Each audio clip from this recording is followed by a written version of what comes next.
Ah, hello again. Quick video this morning. Um, I did a video a couple of days ago of my top 20 albums and a few more of 1977. I'm working my way through the years, my musical journey, as it were, my life with music. And I found a trick on um, getting the best out of YouTube, really, because apparently, if you get lots of comments on your video, it helps the algorithm and it makes the video pop up in other people's YouTube feed.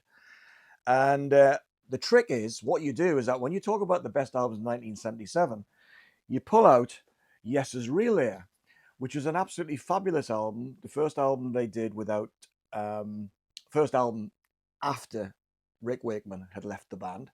And you talk, at some length about what a great album it is, except it's from 1974. So this is the album I was supposed to be talking about, and it's kind of what I do when I put these annual, year by year annual kind of albums together. I kind of pick from memory what are the best albums, and I put them in a pile and I sort them and I listen to them. Some of them I'm less familiar with or haven't listened to for a long time, and others I'm super familiar with, so I don't have to listen to them.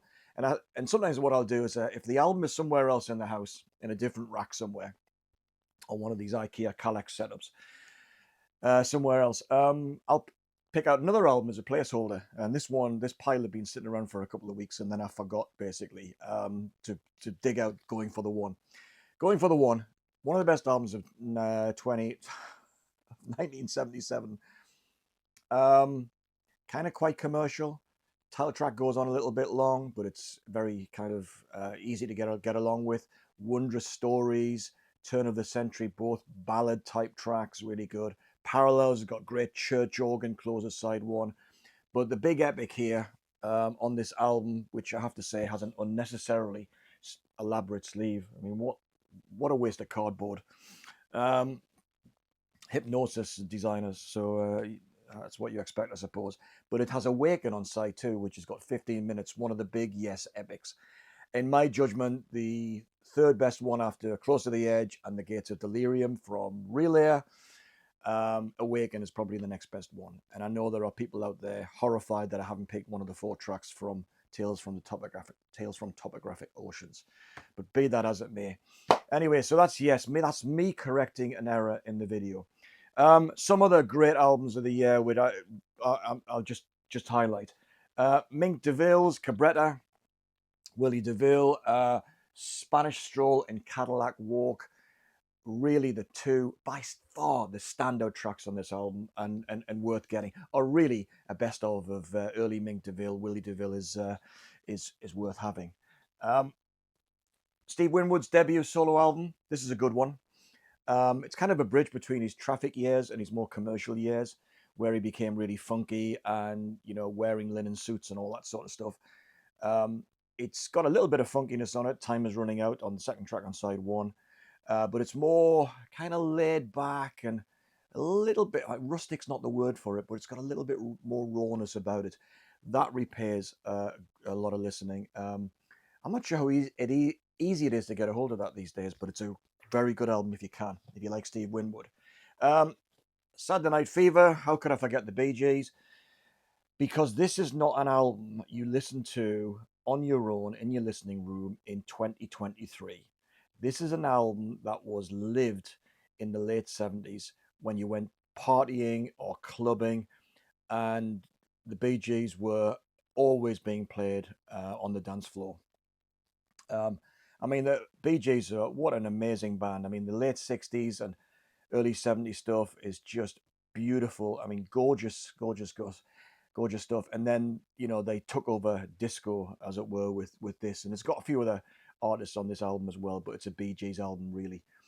It's great, but I'm not sure under what circumstances you'd play that now unless you were having a nostalgia party, 1970s disco night at a house party, maybe. What else? Joni Mitchell, Don Juan's Reckless Daughter's a good one. Double album, not the absolute best, of course, because we've covered that in 1976. And there's more to come from Joni in my year-by-year reviews, but this is still a good album. Double album, so good value for money. This is a good one too. Pete Townsend and Ronnie Lane. This is rough mix, and it does sound rough. This is very ramshackle, typical of Ronnie Lane. But between them, the voices, they complement each other so well, and the songwriting is really good. This is a kind of a unheralded classic, really. I might suggest that this is the best solo album Pete Townsend was involved with. So yeah, I love that album too. You've got Bridges by Gil Scott-Heron and Brian Jackson. Thin Lizzy's Bad Reputation's here as well. And then finally, I should say something about this album, Aja by Steely Dan. Now, I like Steely Dan. I've got all their stuff, I suppose. And but this album, I know it's heresy, but this is not the greatest album by Steely Dan. Never mind anybody else. I mean, a couple of things to say about it. It reminds me of it's kind of mellow. This is low energy. It's super tasteful, but it's low energy. It's got none of the fire of some of the tracks on, say, Royal Scam or Can't Buy a Thrill, and it's got none of the kind of dynamism that you get on Donald Fagen's solo albums. I mean, I love the Nightfly. I'm not so keen on Kamakiriod. It's a bit too clinical for my liking. But Morph the Cat and Sunken Condos are both outstanding albums as well. And Steely Dan also, Two Against Nature, that came along when they kind of got back together, as it were. That's much more energetic than this one. This reminds me of the sort of music you're going to hear playing in the background of an art shop where you go in to buy original art, or at least browse, where they've got some tasteful music in the background, inoffensive, nothing that's going to startle you and get you out your seat, as it were. It's just, for me, it's bland, even though it's got the title track, Aja, is great, Deacon Blues is great, Peg, Home at Last, Josie. They're all great tracks and sound better, in my judgment, on best ofs or greatest hits by Steely Dan, because individually the tracks are good, but as a whole thing together, they call it an audiophile classic, but not in my book. I mean, I think this is one of the worst sounding audiophile records, if not the worst sounding audiophile record I've ever heard. And yes, I don't know what I'm talking about, no doubt, but there you go. That's what I think about it. I love the individual tracks, but as a body of work, I just think that is blandola. So anyway, so that's me clearing up the nonsense of picking the wrong Yes album to talk about in 1977. So there you go. 1977 is done. I'm not going to say or do anything else about it. I'm now going to move on to 1978 eventually. Catch you later. Bye-bye.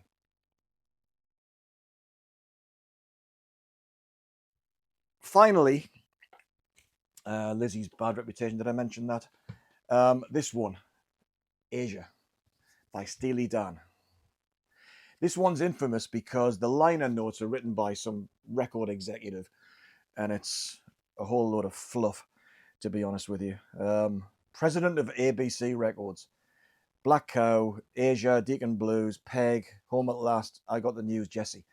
So this album always comes up as one of the great albums of all time. Certainly a great album of 1977. And don't get me wrong, I do love Donald Fagen and Steely Dan.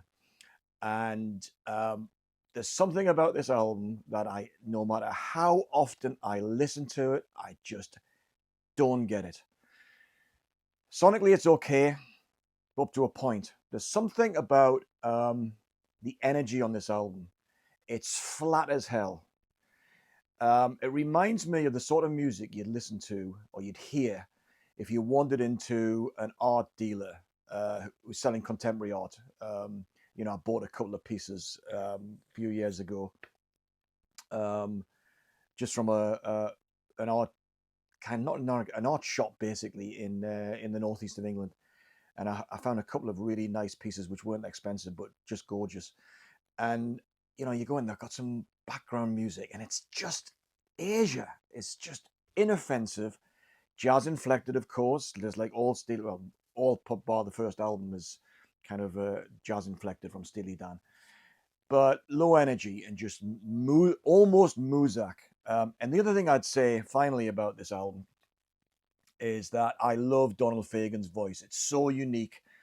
And all his solo albums, with the exception of Kamakiriadi's second one, which is a bit too kind of metallic, too exact, I think, in its precision, its audio precision.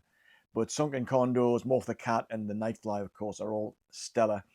And his voice is high up in the mix, so his voice is really strong. Here, you know, maybe it's my ears. Maybe I'm getting a bit old. I don't know, but even though it's considered to be an audiophile album, I don't get it. And I hear Donald Fagen's voice just too recessed in the mix. It's almost like guide vocal standard. So anyway, that's a rant about Aja. I like the album. I keep playing it often, but it's just not the best Steely Dan album by any stretch, in my judgment. And that's for others to disagree. So, with my, it's worth saying actually as well, this YouTube stuff. Okay, let me start again. Right, let's see what we've got here. Let's put them back up. Mink DeVille, Joni Mitchell, Rough Mix, then Lizzie's Bad Reputation, Steely Dan. Okay.